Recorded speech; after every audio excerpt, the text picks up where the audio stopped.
Okay, good morning, everyone. It's February 3rd, the morning of February 3rd, as we're taping this, and I am with the gubernatorial candidate, State Senator Jason Esteves. Jason, good morning. How are you doing? I'm doing well. Thank you so much for having me, Tom. And good morning to the Dade County Democrats. Oh, thank you, thank you. And Day County, of course, says good morning back to you, and also that we're doing this with about 20 other North Georgia counties, so these will be shown over a wide number of counties up here in the north, and it's Awesome. our way of helping spread information about the primaries, about all the candidates, and we appreciate the time you're taking with us to do that. So thank you very much for that. Well, and that's incredibly important to spread the word. And I've been up to North Georgia a couple times, but look forward to All right. continuing to go up and talk to people and engage them and talk to them about the issues that they care about the most. And we appreciate that. We know we're not in a primary, we're not in a big battleground, but we're here and we're interested, and we appreciate all the time you have. And so, what I like to do initially on these is just give the candidate a minute or two, or however long you want to take, just to introduce yourself for people who may not know you. You're sort of up in the high weeds now, so I think most people know you. But for those who don't, go ahead and Yeah. introduce yourself, your background, your history, whatever you want to talk about. The floor is yours. Yeah, well, I appreciate that, and again, everyone, thank you so much for tuning in. My name is Jason Esteves, and I'm proud to be running to be the next governor of the great state of Georgia. And some of you may not know who I am, so I want to tell you a little bit about myself and why I'm running. First and foremost, I'm the husband to my wife Ariel, a nurse practitioner from Albany, Georgia, and she owns an urgent care in Northwest Atlanta. And we are the parents of Jaden and Zoe. Jaden's 10 and Zoe is 7. And we are small business owners. We own two breakfast restaurants in addition to the urgent care. We own the Flying Biscuit Cafe in Columbus, Georgia, and in Macon, Georgia. So people often ask, why would you do the crazy thing and run to be governor of the great state of Georgia? And the answer is very simple. It's because I'm sick and tired of people working harder than they've ever worked and barely getting by. And that's because of politicians like Donald Trump and my opponents, both Republicans and Democrats, who have continuously failed the hardworking people of this state. And in times of crisis, I've always run towards the fight. It's what I've done my entire life, and it's what I'll do as governor of this state. I'm from the south side of Columbus, Georgia, where I was raised by two parents who didn't go to college, but they taught me everything that I needed to know. They taught me to work hard, they taught me to love my God, and they taught me to leave my community better than how I found it. And it's those values that I took with me into my very first job out of college as a middle school social studies teacher. And it was the hardest job I've ever had, but it's been the most rewarding job I've ever had because I taught 150 amazing kids who were no different than anyone else, but because of where they lived, they didn't get the same kinds of opportunities. So I fought to make sure that those kids had every opportunity that they deserved. I took that experience with me to the school board for Atlanta Public Schools, where I served as chair. And I rebuilt trust after a large cheating scandal there in the school system. But I also made sure to focus on the main thing, our children. And I raised graduation rates from 55% to well over 80%. And today, Atlanta Public Schools has a higher graduation rate than the state of Georgia. From there, I went to the state Senate, where I continued the work for hardworking people. I fought to expand access to health care for state employees and teachers. I fought to fully fund our education system, to protect our democracy, and to lower property taxes for seniors. I'm a fighter, and you can always count on me to stand tall and to fight back. And in times with all the chaos and destruction coming out of Washington, D.C., Georgia needs a fighter. So you'll never see me cheerlead or stay silent for Donald Trump like my Republican opponents have. And you won't see me quit when the going gets tough like some of my Democratic opponents have. I will always fight for you. But I'm also going to make sure I focus on what matters the most: your health, your wealth, and your opportunities. And I look forward to focusing in on those issues during this time that I have with you, Tom, and look forward to earning the votes of the folks who are listening at home. Well, thank you, and thank you for being a teacher too. I'm a retired teacher now, so I appreciate that a God lot. bless you. Thank you for your service. Well, thank you, and thank you for being a middle school teacher, especially. I was a high school teacher. Middle school was like a place I didn't even want to try to go to, but middle schoolers can be wonderful and they also be a handful. So I appreciate that a lot. Now you kind of already mentioned why you're running a little bit, and we can talk a little bit more about that. But also, you wanted to talk about your issues. So let's talk about if you had two or three top issues that you really want to focus on as governor, what would they be? Yeah, look, I think it's important for us to focus on the issue that people across this state are facing. And as I crisscross the state of Georgia, people are struggling to afford to live in the state of Georgia. It's all about lowering the cost of living and ensuring that people have access to good paying jobs so they could keep and grow the money in their pockets. It's why I talk about health, wealth, and opportunity. It's the focus of my campaign. It's making sure that people have access to the health care that they deserve, which is why I'm going to make sure that we do what we should have done a long time ago, and that's expand access to health care. First, by expanding access to Medicaid, but also by lowering the cost of private health insurance, building healthcare hubs throughout the state so that no one has to drive more than 45 minutes to receive the care that they need, and including in North Georgia, making sure that we invest in mental health and that we end our maternal mortality crisis. But I'm also going to spend every day that I'm in office focused on lowering the cost of living.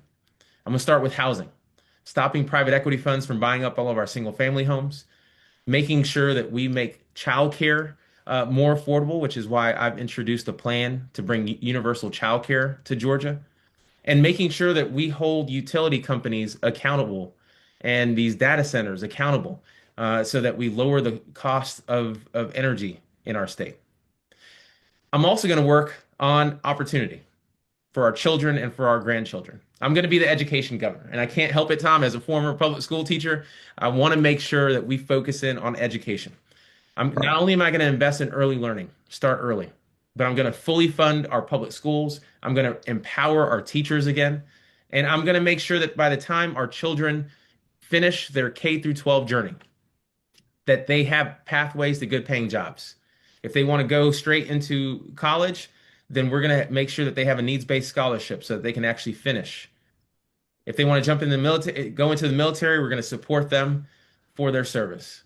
And if they want to jump straight into a job, straight into a career, then we're going to ensure that we invest in apprenticeship programs and a free technical college system because we have to restore dignity back into work. And there's nothing wrong with going from high school straight into a career. And I'm going to make sure that Georgia is training folks in skilled trades throughout the state. And finally, if you want to be an entrepreneur, like my wife and I, small business owner, I'm going to support our small businesses like Governor Kemp supports Rivian and Hyundai, which is why I proposed $1 billion low interest loan fund and grant program to provide small business owners with the support that they need to open and grow their businesses throughout the state of Georgia. Tom, it's this vision for the future of the state that gives people something to vote for, not just something to vote against. And if Democrats want to win, if they want to build, if we want to build the broad-based coalition that it's going to take to win not only the primary, but win in November, we're going to have to give people something to vote for. And that's what my vision and my platform is all about. Yeah. Okay. Well, good. Thank you. Yeah, and the I think our QBE formula is still about 30 years or 40 years, whatever it is now, out of date. It, And so it is it's almost as old as I am.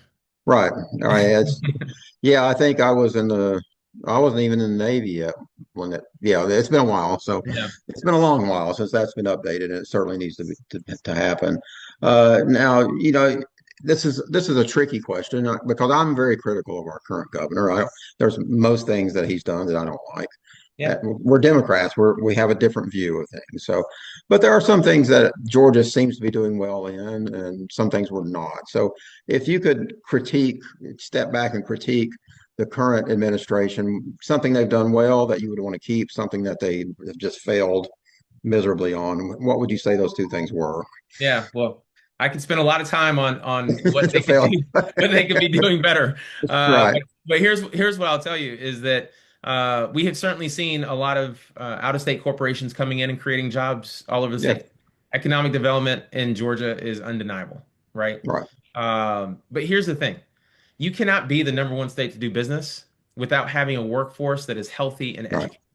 And where Brian Kemp has failed is to ensure that Georgians have access to the health care that they need, that they can afford to live in the communities in which they work, and where our children have more opportunities than what we've had. That's why I'm so focused in on health, wealth, and opportunity. Because I believe that if we invest in our people, if we invest in our community, then our economy will do better. As a small Right. business owner, people call into work telling me that they can't make it for three reasons: transportation, healthcare, childcare. Those are three things that, as governor, I could take the lead on and make sure that we address those issues so that people can actually afford and be able to go to work. That's Right. the kind of vision that we need for the future of the state. And you will certainly not see me uh, touting the fact that we have a $15 billion surplus when there are counties where half of our children don't know where they're going to get their next meal, or we have seniors who are living in poverty. And Tom, by the way, Georgia is the third, it ranks third highest when it comes to seniors living in poverty. I will not just sit on your hard-earned taxpayer dollars and not make sure that we are investing and keeping people in this community safe. Thank you. Uh, so as we move forward, we're into this election cycle. You talked about the issues I think that Democrats really need to focus on. Looking at the politics of it, you're in a very crowded field. Too I crowded. think, yeah, I mean, I think there's up to 11 people who have said they're going to run. Yeah. Probably seven of them are considered to be like legitimate candidates at this point. But seven's still a pretty high number. What advantages do you think you have over the other candidates, especially the candidates that, like you, are considered to be among the front runners? What advantage, without, you don't have to name names or anything, but just what advantages do you have, you think, that put you ahead of the rest when it comes to being the next nominee for the governorship of the state for the Democrats? Yeah, look, and I don't have any issues with naming names. It is what Right. it Well, is. But that's up to you. That's up to you. yeah, So, but look, we're in a primary, and none of the things that I'm talking about matter unless we win. right. And Georgia Democrats have not won in a long time. But here's what I will tell you distinguishes me from my opponents in the primary. It's the fact that I have the lived experiences of the hardworking people of the state. I don't need a polling memo or a policy memo to tell me that our healthcare system is broken. I've seen that firsthand. My wife and I have. I don't need someone to tell me that our education system needs support. I've seen that because I've been on the front lines. Whether it's been as a small business owner, as a caregiver of a mom with Alzheimer's, as a parent of two young children, I'm living through the everyday struggles of the hardworking people throughout this state. But I've also seen our opportunities. And I have a record of delivering at the state and local level for people across Georgia. And not only that, I have a vision for the future of the state that gives people something to vote for, not just something to vote against. And if we want to win this election, we got to make sure that we have someone that is focused on the issues and can ensure, because I don't have the baggage that my opponents have, can ensure that we build that broad-based coalition, multiracial, multi-generational, that it's going to take to win. And here's the thing: we have a lot of choices. The other candidates in this race won't be able to build the broad-based coalition that I could build. Someone like Jeff Duncan, who may be able to excite former Republicans, but won't be able to excite the base of our party. Or Keisha Lance Bottoms, who may be able to excite some of our base, particularly in Metro Atlanta, but will turn off the rest of the base and turn off independents throughout the state of Georgia. I'm someone who can attract and will energize voters throughout the state, no matter whether you're liberal, moderate, or a disgusted Republican.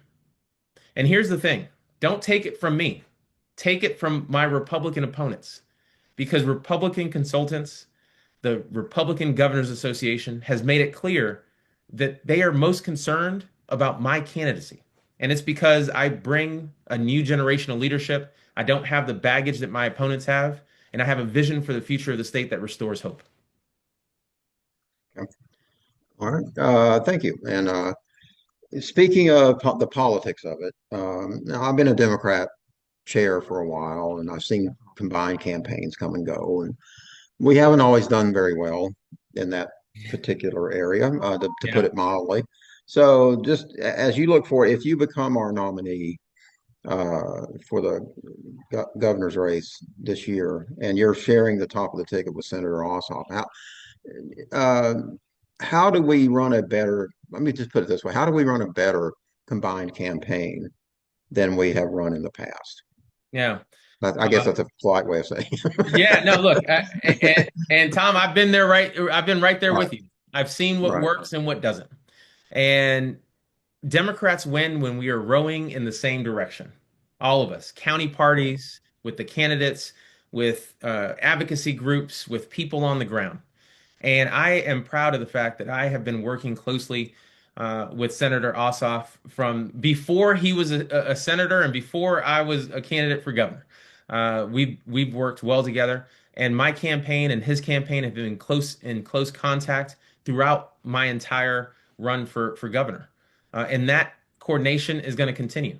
But at the same time, I think it's important to note that I'm a candidate that understands the importance of organizing throughout the state, not just focused on the top of the ticket, but also focused in on what's happening in the county, what's happening in local elections, and what's happening with down ballot races.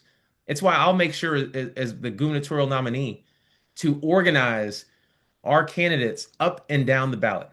Because here's what I know: when Dade County is organizing, when we are organizing throughout the state of Georgia, then we win up and down the ballot. So I'm going to make sure that I support county parties throughout the state. I'm going to make sure that we are funding candidates both in local elections and legislative and statewide elections so that we are contesting every seat across this state. And here's what I know. Even in counties where Trump may be winning or Trump may have won 80-20, if we push and we close the margin in those counties, we win this state. Right. And that's what I'm committed to doing. It's what I've done my entire political career, and it's what I'll do as the nominee for the Democratic Party of Georgia. Thank you. And yeah, you're right. In places like my county, for example, if we can just get our vote total for the Democratic candidate up into the 20s, I would say we're going to win. That's It's like a little barometer, but if we do that up here, then we're doing that everywhere, and we without a win. doubt. Right, Well, right, and here's the thing. You got to have a candidate that's not afraid to go into Dade County, just like I would go into Fulton County, just like I would go into Chatham or Grady County, right. and talk about the same issues. That's why health, wealth, and opportunity is so important. Because no matter who you are, whether you're independent, Democratic, Republican, or apolitical, you care about healthcare, you care about economic opportunity, and you care about making sure that your children have more opportunities than what you've had. And that message will resonate no matter what room I'm in throughout the state of Georgia. And I'm committed to campaigning face to face, meeting people where they are, and building that broad-based coalition that's going to take to win. Okay, good.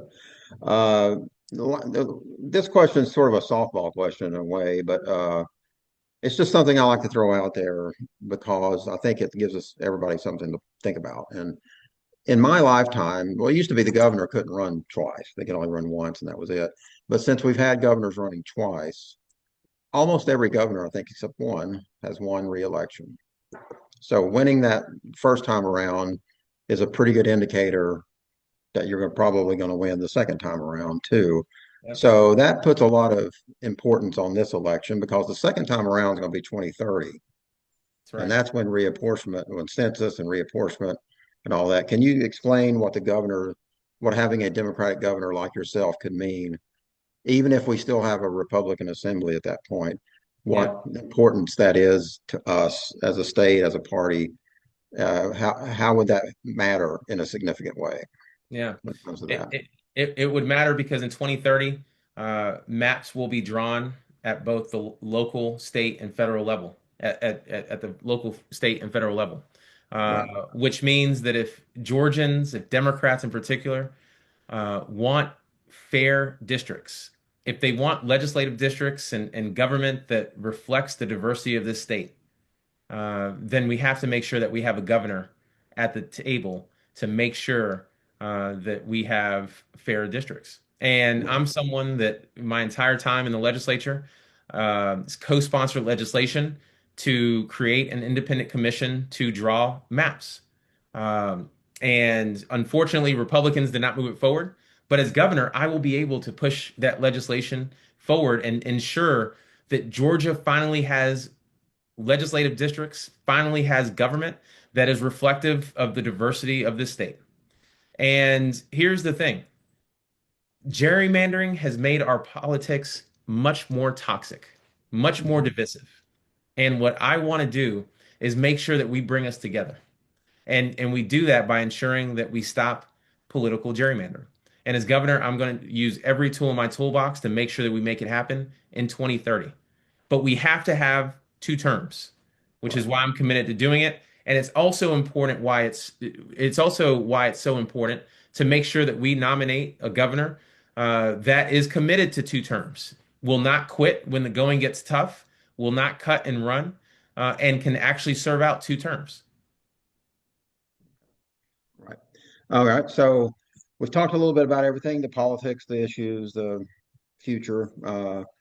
As we get to the end, I always like to give a candidate a chance to look in the camera for a minute or two and give us your stump speech. Why should we elect Jason Esteves to be the next governor? Yeah. So I'm going to let you close it out with that stump speech of yours right now. Well, Go ahead. well, look, I appreciate you, Mr. Chairman, again for having me, and thanks to everyone who is listening at home. Um, I am running to be this state's next governor because I want to give the hardworking people of this state a fair shot. It's what I've done my entire career, whether it's been as a teacher, as a state senator, as a school board member, and it's what I will do as governor. I will not quit when the going gets tough, like some of my Democratic opponents have. And that's important because Georgia needs a fighter, someone who will stand tall against Donald Trump, but also ensure that we are focused on the main issues. That's why my campaign is focused on health, wealth, and opportunity. And each day that I'm in the governor's office, I'm going to be working to lower the cost of living for you in this state, to make sure that we are expanding access to health care and that our children have more opportunities than what we've had. But the old politics won't do it. So if you're tired of the old politics and you want a new generation of leadership, then I'm asking you to join us. I want you to visit my website, jasonesteves.com, or follow me on social media at Jason Esteves. I know that there's a lot of despair and hopelessness out there, especially with the orange man in the White House. But here's what I will say. As Senator Warnock says, we have to keep the faith. But as I learned in Sunday school, and my mom would reinforce it, faith without works is dead. So we have to do the work. Dade County, all the counties in North Georgia, we have to do the work. And I know that if we do the work together, if we organize, and if we vote together, we will not only win this state in November, we're going to change the face of leadership in this state for generations to come.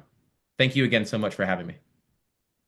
Thank you, Jason, for being here with us. I tell this to all candidates, and I mean it, especially statewide candidates. I can only imagine what it's like to run in a state this big, 159 counties. You're trying to reach everybody. It's a full-time, never get to sleep kind of job, and I appreciate greatly what you're doing. Thank you so much for bringing your life experience and your ideas to our race. We're better off with you in it, and I wish you the best moving forward. I'm looking forward to seeing you in Yes, person too in the future, in the near future as well. So, absolutely. thank you so much. Thank you. Thank you, and have a good morning. Have a great rest of the day. You too. Bye bye.